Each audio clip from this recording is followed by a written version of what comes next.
Dear John Stuart Mill, on the 20th of May, it's your birthday. Congratulations.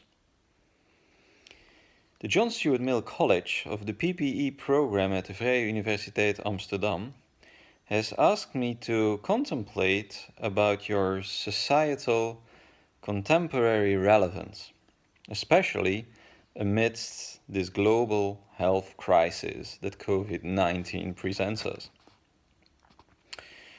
But before I do that, as an economist, I do want to say how disappointed we are that we have lost you gradually over your career to the two other disciplines of PPE. It all started well, actually, with your father, James Mill, an economist, founder of the Political Economy Club with notorious members such as Jeremy Bentham, David Ricardo, Thomas Malthus. I think your father even arranged private lessons of the great David Ricardo in political economy for you. And actually, when you were around my age, you really outed yourself as a political economist, writing a famous textbook called The Principles of Political Economy. It was a great synthesis of classical economic thought. It wasn't flawless, though. You, for example, noted that the classical labor theory of value was complete and that nothing needed to be added there. Well, that was not entirely correct. But of course, nobody has a crystal ball. But out of that book, I think you wrote something that is of extreme relevance nowadays. And it's in a chapter on the stationary state. David Ricardo sketched a very gloomy picture of the stationary state, but you were much more optimistic. You said that when the economy would not grow anymore, when the rat race of capitalist life would stop, when we would stop elbowing and trampling on each other's heels, that we then would have time for more meaningful things. For long walks in the mountains, in the forests, for reading poetry, or listening to the birds, And especially what you wrote on solitude, I think, is inspirational. And I now quote you. Solitude, in the sense of being often alone, is essential to any depth of meditation or of character. And solitude in the presence of natural beauty and grandeur is the cradle of thoughts and aspirations which are not only good for the individual, but which society could ill do without. Very inspirational. Solitude. Embrace it. Thank you, and send my regards to Harriet.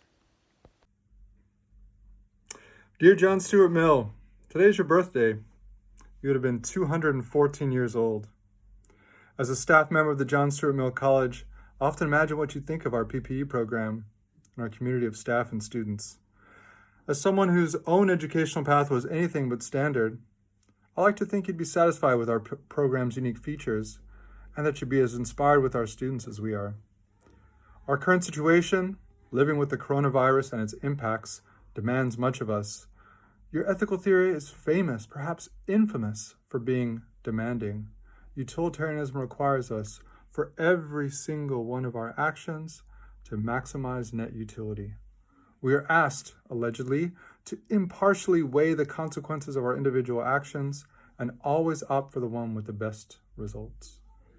Some have objected to this way of thinking about solutions to important problems, such as the problems we face in this pandemic.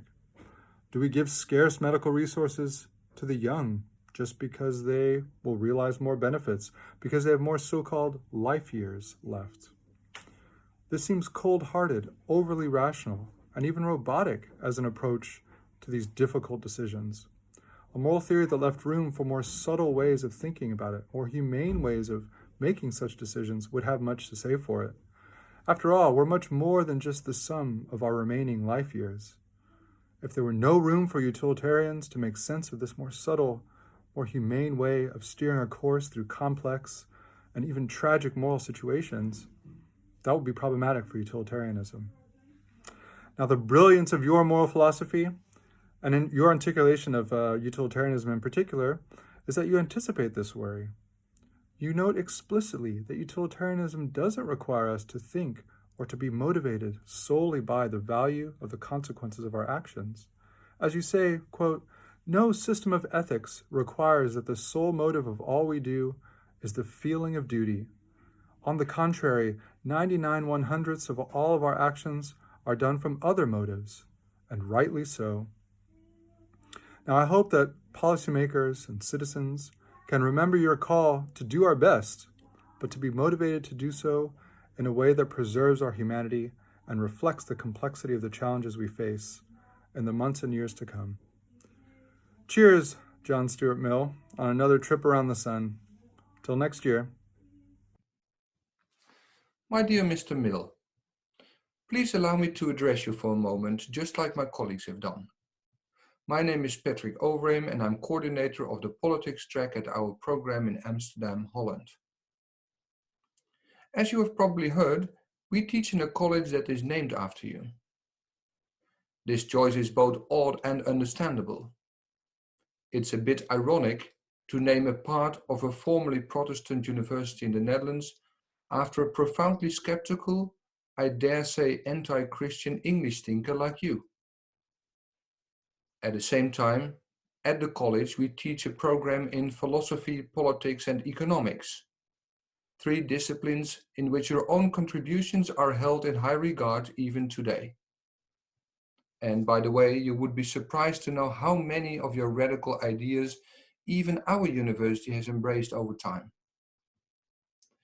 Now, it would be against your own spirit, I believe, if we would treat you as a saint. We don't. We are, however, taking your ideas extremely seriously. At least, that's what I want to do. Ever since I read your work as a student, I've been impressed by and wrestled with your arguments. What makes your style of argumentation so strong, in my view, is how you frequently raise and counter objections to your own arguments. Particularly in the work that you're now most famous for, your little book on liberty, you constantly engage with critics and respond to their points. This is a valuable attitude that we also try to instill in our students. What makes your style of argumentation weaker, however, is your tendency to use ad hominems and exaggerations. One case in point is your claim in chapter 2 of On Liberty that all silencing of discussion is an assumption of infallibility. You seem to claim here that if people refuse to debate their convictions or prevent others from discussing them, they do so because they think that they know best and hold exclusive possession of the truth. They assume to be infallible, at least with regard to that particular point. Now it's clear, I think, that this does not hold and that it is even unfair to such people. Basically, you're asking them, who do you think you are? This is a personal attack that is quite unbecoming of a great mind like yours. There may, after all, be various reasons to silence a discussion, good as well as bad ones. I can refuse a discussion or stop others from having one for reasons of public peace and safety, to prevent harm to others, as you call it in your book. And I can refuse to discuss my own dearly held convictions while having serious doubts about them. There need not be an assumption of infallibility on my part at all. Unfortunately, you have given the assumption of infallibility argument a rather prominent place in your essay. Yet the argument is flawed, and your defense of free speech does not require it. This point has already been made by your first famous critic, Sir James Fitzjames Stephen. His book, Liberty, Equality, Fraternity, has regrettably not become so well known as yours, but it does contain many good points, including the simple truth that often, I quote, an opinion is silenced without any assumption of infallibility. Now, Stephen has clearly not offered the last word on the subject either. In our time, there is a lively secondary literature criticizing and defending your argument. In this debate, I tend to side with Stephen against you, but I do recognize the force of your claim. This little example shows three things, I think. Namely, first, that it is still important after 250 years to read your writings. Second, that we are not taking everything you wrote at face value. And third, that we also try to learn from your critics, such as Stephen.